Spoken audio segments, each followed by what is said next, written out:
Nous sommes le 28 décembre. Le message du premier ange.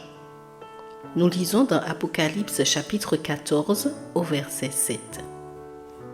Il disait d'une voix forte, « Craignez Dieu et donnez-lui gloire, car l'heure de son jugement est venue. Et prosternez-vous devant celui qui a fait le ciel, la terre, la mer et les sources d'eau. » Il disait d'une voix forte.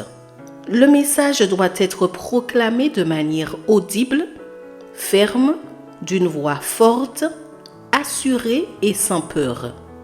Craignez Dieu et donnez-lui gloire.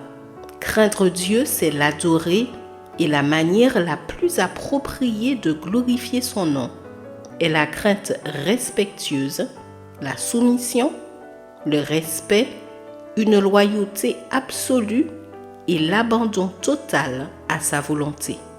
Cette crainte de Dieu est enviée par Satan qui pousse l'adoration à l'extrême, une fausse adoration pleine d'émotions mais dépourvue de révérence pour Dieu ou un service craintif rendu à un Dieu plein de formalisme. Lorsque tu tombes dans l'un ou l'autre de ces extrêmes, l'ennemi vole tes louanges. L'effort constant de l'ennemi vise à présenter sous un faux jour le caractère de Dieu, la nature du péché et l'enjeu véritable du grand conflit. Il donne de Dieu une conception qui le fait craindre et haïr plutôt qu'aimer. Attribuant à Dieu la cruauté de son propre caractère, il incorpore la haine à des systèmes religieux et à diverses formes de culte. L'ennemi sait que la véritable crainte de Dieu apporte de nombreuses bénédictions et il s'efforce d'éviter cela.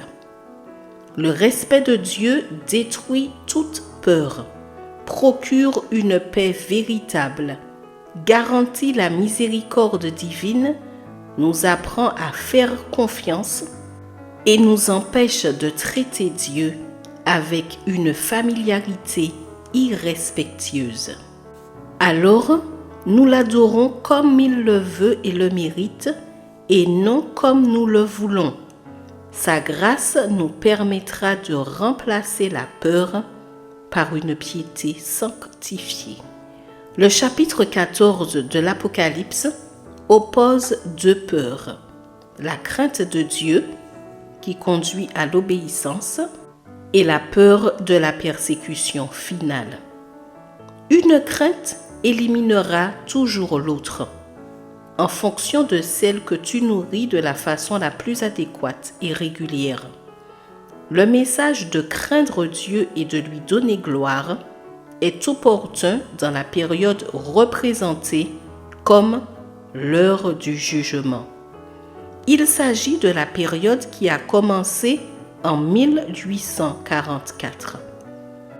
À mesure que progresse l'heure du jugement, l'humanité se livre de plus en plus à des dieux matérialistes, mêlant le culte de Dieu à l'égocentrisme, à la frivolité, voire au blasphème, diluant ainsi la véritable révérence envers Dieu. Satan sait que si tu crains le Seigneur, tu n'as pas besoin de marcher au milieu de l'incertitude. Si tu lui fais plaisir, tu obtiendras tout ce dont ton âme a besoin. Bonne journée et que Dieu te bénisse.